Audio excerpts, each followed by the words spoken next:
Bienvenidos a Cultura, yo soy Bianca Solís. En este segmento de Cultura hablamos de servicio para acceso a idiomas y intérpretes en Nuevo México. For those of you who had difficulties understanding me, I simply said that this segment of Cultura will be talking about language access services and interpreters in the state of New Mexico.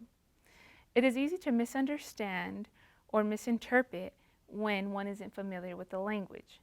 Now, imagine how scary or intimidating that would be in the legal system. We made a trip to Santa Fe to visit Paula Cosuelo at the New Mexico Supreme Court as she explained to us how exactly New Mexico Center for Language Access came to development and how its training, coordinating, and contracting of interpreters of many different languages to work in courtrooms all around the state.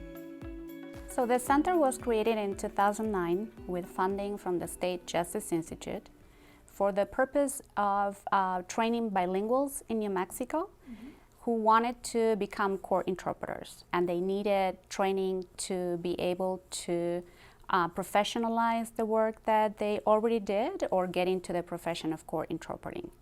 At the same time, the purpose was to professionalize the work that bilingual employees do throughout the judiciary, assisting individuals outside the courtroom every day. And we wanted to deliver a higher quality service to our bilingual population. So that was the purpose of the center. The reality is, this is what we do, providing language access in our courts is the law. It's federal law, and we must follow the law as the judiciary. Can you tell us about how many interpreters are actually needed in the state of New Mexico and on a daily basis? Currently, we have about 100 contractors that work with us providing services in a variety of languages, not just Spanish. And we need services on a daily basis. So just to give you a rough estimate, we serve about 200 individuals in court proceedings, that means in court, on a daily basis, and about that many individuals, but another 200 outside the courtroom who may come to the court to get a form or to need, or that might need some other type of assistance. We also have a telephonic interpreting service that we use because we have all types of language needs.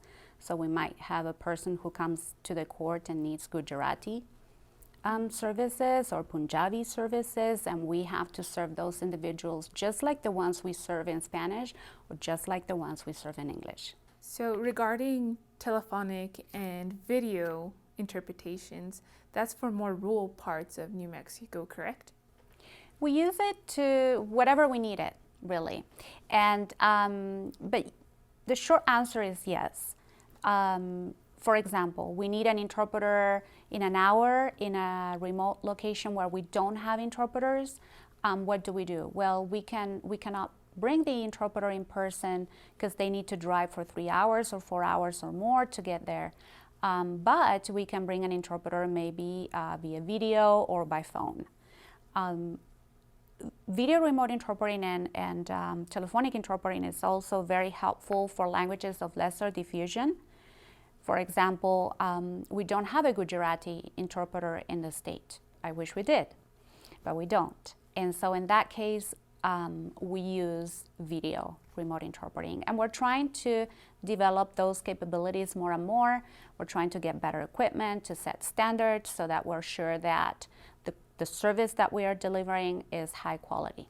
So what are some of the requirements to become an official interpreter? In our state courts, we use certified interpreters. And to become certified interpreters, interpreters go through training, and they also go through a very rigorous series of examinations. And that applies both to spoken language and to spoken languages and sign language. Once individuals have gone through the, or candidates have gone through the certification process, meaning the examinations, and they have successfully completed the examinations, then we also require background checks, and we also require references. So that's part of our application process. And how long does this training usually take? Typically for interpreters, it's 26 weeks. Mm-hmm. It also includes an internship. Our candidates, what they do is they can volunteer with the UNM Law School. Mm-hmm. They have their law clinic, and so they provide services for low-income individuals who need legal services, a variety of legal services. And what we did is we partner up with them to be able to provide volunteers, so that way, you know, our students not only get training, but they also get some practice with real clients and people who really need the service. So after the training, after one goes through the training and becomes an official interpreter, are you only registered for the state of New Mexico, or can you interpret in other parts of the United States? So after you go through training, then you need to take the exams, which is the key to you know, becoming certified in the state of New Mexico to work in the courts, right? I mean, everything I'm talking about has to do with the state courts, with the New Mexico judiciary. There are other types of certifications or other types of interpreting that's done in other agencies. But typically when an interpreter is certified in the state of New Mexico, they will be able to work in other states by applying for reciprocity. And for example, we do have interpreters from El Paso who work in New Mexico. We have interpreters from Colorado that work in New Mexico. And because there's reciprocity between the states, and there usually is reciprocity with states that are members of the National Center for State Courts. So the center has online training courses. How many people have you helped train since this has rolled out? So I can tell you that in terms of bilingual employees who have been certified by our office to provide language access outside the courtroom, and that's very unique to New Mexico, we have 125, I believe, of certified individuals. And we probably have trained about 100 interpreters as well. So what are some of the most, requested languages in New Mexico? Obviously Spanish, Espanol, for sure. But then it's very regional. So for example, in the Northeast, you will find more need for Navajo. So we're headed to Gallup tomorrow to speak with an interpreter who works with Navajo-speaking individuals. I know you touched briefly on the northeastern part of New Mexico. Would you please tell us about Joanna and her situation? Joanna is great. I mean, she is one of our go-to interpreters because she is very skilled in what she does. And it's important to keep in mind that Navajo, just like other Native American languages, is a descriptive language. And so there's no one-to-one equivalent, especially for legal terms, because the language was not really meant to be used in a courtroom environment. So she does a fantastic job in bridging that gap and removing that language barrier for court users who need Navajo. According to the 2010 census, there are about 7,600 monolingual speakers of the Navajo language. Nestled along Route 66, bordering Window Rock Reservation, Gallup, New Mexico is home to one of the many courtrooms Navajo Nation native Joanna Manygoats works from. Joanna is one of the few traditional Navajo speakers out there. She is also one of the main assets in the development of the Navajo certification program, which took around 2 years to develop. Approximately 2 years from the beginning to the end of the certification program for the state of New Mexico. And what we did was we replicated some of the requirements and standards of the national certification for interpreters for the New Mexico courts. And we were able to pull the tests together. We were able to pull other parts of the credentialing program together for the state of New Mexico. We were very lucky that the judge, the Supreme Court, was able to approve that without much revision and stuff. So we're very proud of that. What does the need for Navajo interpreters look like? there's a demand for Navajo interpreters, especially in the courts, because in the courts and probably insurance and contracts, because you can't just come off the street and come into a courtroom and say, I can interpret for my mother. If you do not have the language of the courts and being in a legal setting, you might miscarry the information, the message. Where do you see the next generation of Navajo interpreters? I think there's an interest in Navajo interpretation in the courts. There are a lot of people asking, how do I become a Navajo interpreter? So I feel that there is an interest in Navajo interpretation and translation who interest the people out on Navajo. One of the things that we Navajo interpreter have is a Navajo Interpreters Association. We come together on a monthly basis, and we also have a conference every summer, every 6 months. And we encourage people to come to the conferences. We encourage people just to try out the interpreter roles and stuff. So I feel that there are people interested in the interpreters' services and training. Do you feel like the Navajo language is being lost? Ooh, I hate to say this, but I think we're kind of losing the Navajo language, the traditional Navajo language.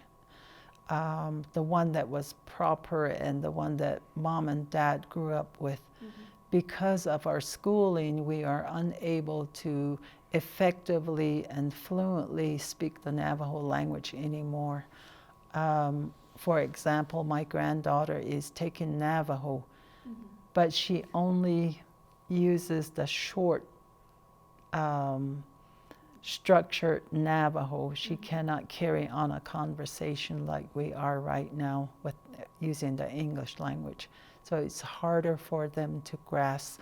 But I would say that the more they speak, the more they're exposed to the Navajo language. Speaking of your father, that's how early you started translating was for him, correct? Maybe in my 4th or 5th grade year in the boarding school, I was able to help my father. He would take me to the trading posts where they had to buy food or where they had to buy medicine for the animals or whatever. I was interpreting for him at that time. Like he would say, tell him that I'm gonna pay him X amount of money on my credit. And so I would tell the store manager what he said. And then he started taking me to the appointments, doctor's appointments with him. And I would explain, like he says he's hurting here or there or wherever. And I was a binary tool for my father when we were communicating with the Western world, the English world. The rural southeastern region of New Mexico consists of 5 counties, 21 municipalities, 1 tribe, and 26,000 regional square miles. Often this region of the state might be scarce on interpreters. Many times other interpreters are brought from other parts of the state just to fill that need. We spoke to Janie Hernandez, the Language Access Coordinator for the southeastern region of New Mexico. She explains the need for interpreters and the size of her region.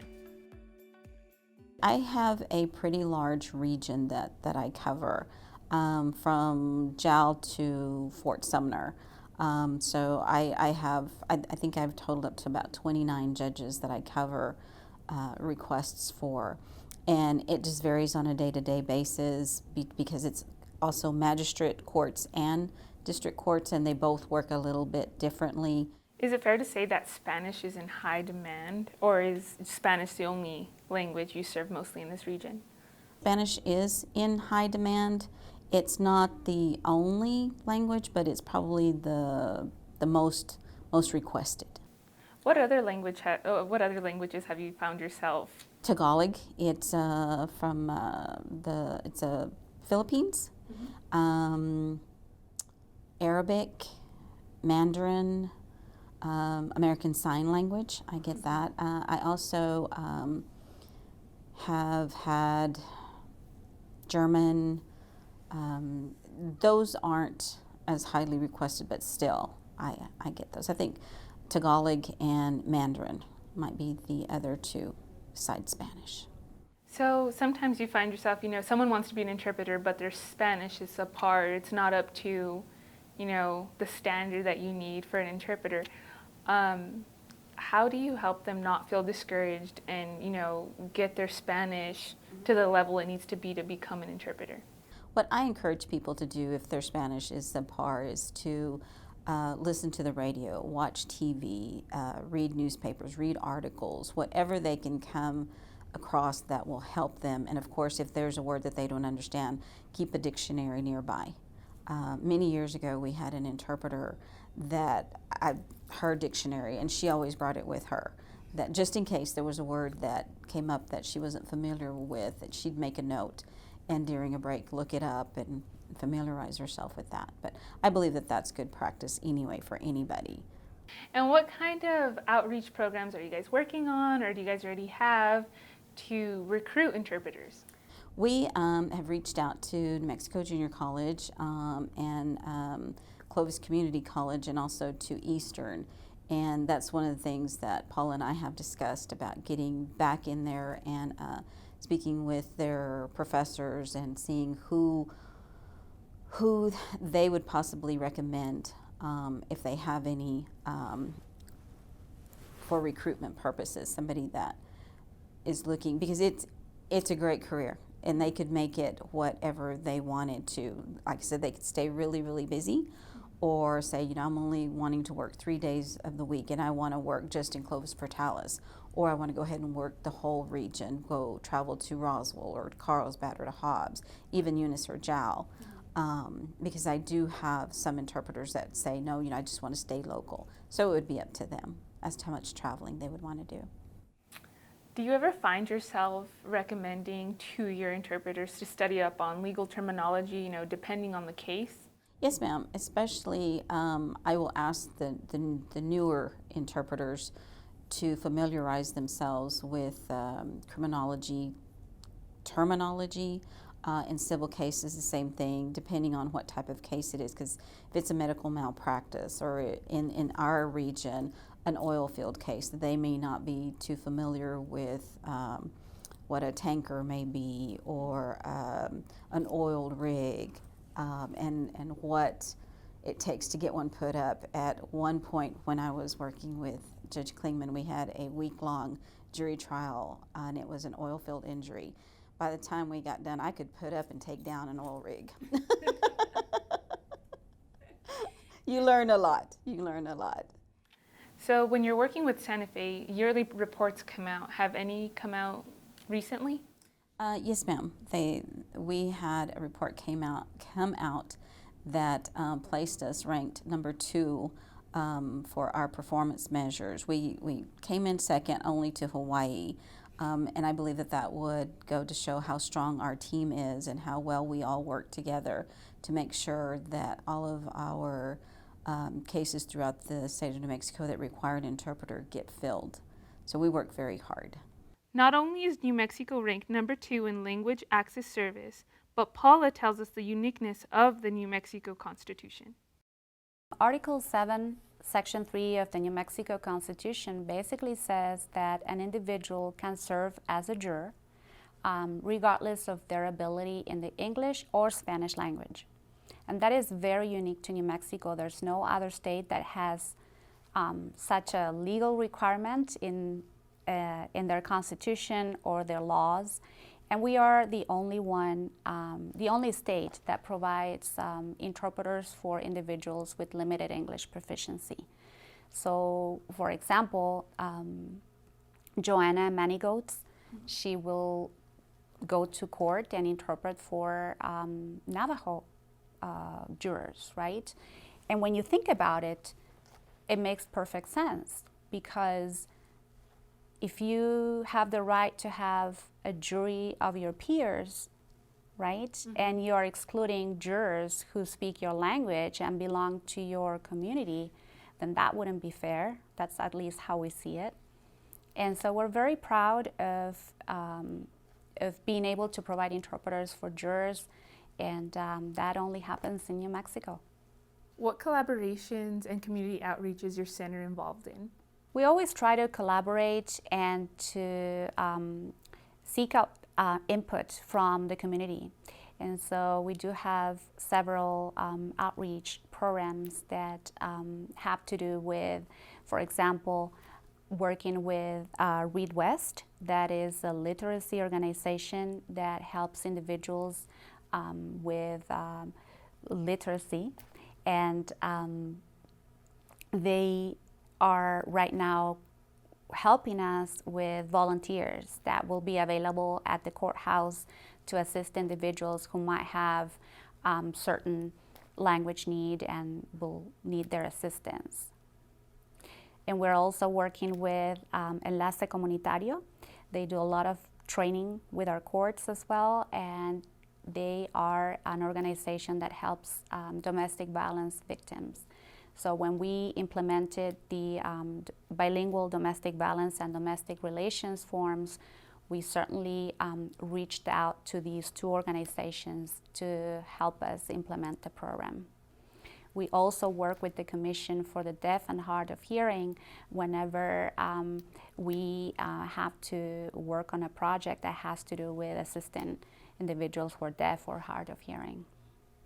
Where do you see the center, what are your goals for the center for the next 5 years, and where do you see yourself going?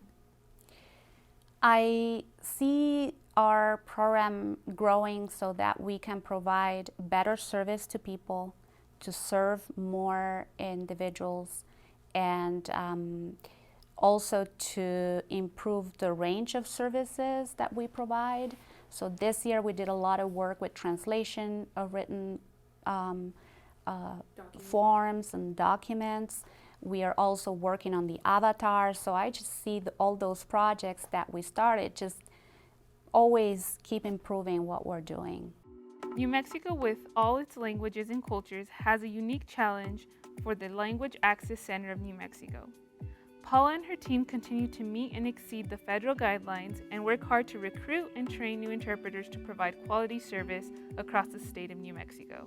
For more information, you can visit NewMexicoCenterForLanguageAccess.org.